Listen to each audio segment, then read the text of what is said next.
I'm Simon, I'm 38 and I'm a steward here at Crawley Town. Yeah, and my name's Andy, I'm 52 and match day steward at Crawley Town Football Club. You've got to have a love of football to want to do this job. It's the atmosphere, it's just the enjoyment, different people every week. It's really nice when you get the fans shaking your hand at the end of the game and saying thank you for the day. And when you get people coming up asking for the steward's number and name, to send in an email to the club saying what a fantastic job he's done. For people to come up and actually take it that step further, it makes the job very worthwhile. Yeah, it really does mean a lot. Good afternoon, ladies and gents. Nice to see you all, and thank you for making the extra effort to get here today. Today we are entertaining Sheffield United.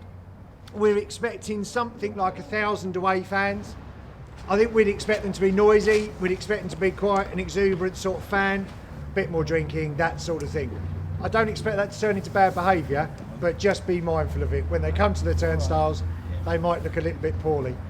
I don't really mind poorly too much, as long as they don't look like they're going to be obstructive or going to cause us any real issue.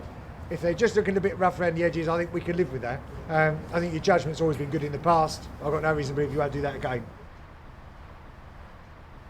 I mean, when I first started down there, I was working with the home supporters, and then it was short for one or two games up this end, and they asked me to go and cover, and since then I love it. You couldn't get me away from that section. First time for me was actually quite daunting. Knowing that you've got 1,000 people stood in front of you and they're all chanting. And actually standing in front, if you've been a supporter and all of a sudden you're right up close and personal with the players, so to speak, then it's kind of surreal. It's a very weird place to be at times. Can't think of the game at the moment, but I was on gate 7 and there was a celebration from the away club who had just scored. And as I went to hold the players back that little bit away from the fans, he nicked my hat and just threw it into the crowd. My hat was just by in to cleanse. I will never forget that. The hat disappears into the crowd, you think I'm never going to see that again. It's like when we've had Portsmouth down here, I think it was, Pompey John they call him. There's a guy that comes down, he's covered in badges, he never wears a shirt, he's got this big tall hat and he's always got a bell. And the guy is a character. He's friendly, but all you hear through this game was the bell, and it was fantastic. It's just the atmosphere. I mean, it could go from being celebratory to hostile within seconds. You get a feeling sometimes that there could be a little bit of heat coming from certain sort of supporters, if you like. The louder ones. The much louder ones. What we kind of do, we kind of approach them in a way that's friendly and greeting. So when they come into the game, they enjoy it more and the people around them enjoy the game. But sometimes we feel that you need to break that ice. You've got to keep an eye on the game.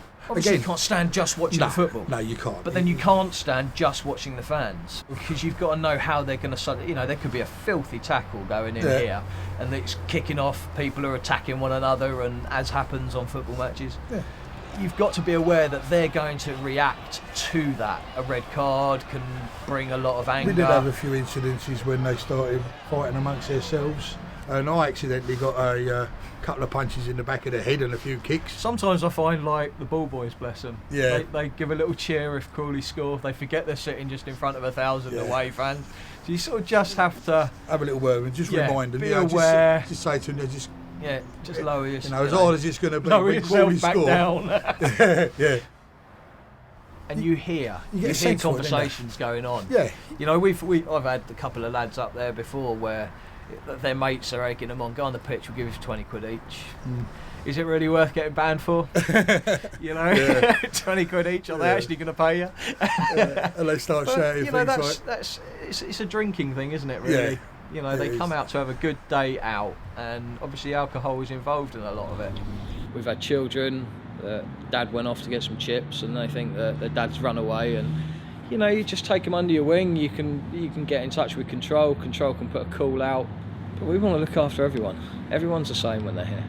Everyone's treated the same.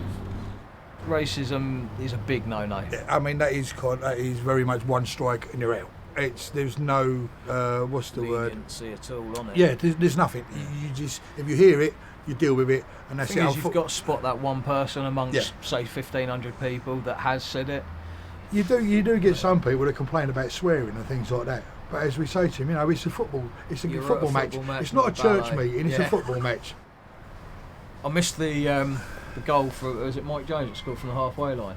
Yeah, I wasn't watching the game. And when we played Reading down there the other season, and we were still finishing up in the car park, and I think Crawley had scored after about 15 seconds. Oh, that's right. We was out in the car park, and one of the quickest by the goals. time we got in, they was all cheering already. And we walking in thinking, oh, Christ, we're 1-0 down already. We was 1 up. But that was a cup game, wasn't it? Yep. That was a fantastic atmosphere. What do you think last year, mate, when we lost all those games due to the weather? Yeah, I mean, the pitch was flooded. We could have trained dolphins down here at one stage. You was looking around for, you know, like frog spawn and that, and you're thinking any minute now you're going to see goldfish coming through it. But we stayed. We tried clearing water off the pitch. We've all come down and got muddy. We've standing at the roundabout, turning telling people away. That the game's off, getting abused. When people have driven down from Tranmere. Yeah. And they get to the roundabout, and it was a school holiday with the kids, wasn't it? And getting to the roundabout, and we're standing there telling the game's off. Called it off. And we tried to smile, tried to be nice. Yeah, we took a bit of flack for that, so to speak, didn't we? When we had that coach low wanting to get off and beat us up.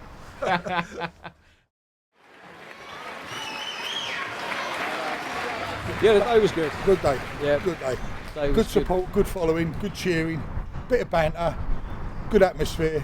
Yeah, they like to cuddle you when they're celebrating. Yeah. Hence why I took my hat off, because I don't want it disappearing again. I know, he loves getting kissed on the head. Yeah, but one guy jumped up on the barrier, but he soon got down. Definitely looking forward to next week. These are the games that this makes the season for us. And this makes the job worthwhile. To hear them saying they lost 2 points today, but they don't mind losing those 2 points to a club like Crawley. This is the sort of football that they love. They love the terraces because they can stand, they can cheer. But yeah, all in all, everybody seemed to have a good day, including us.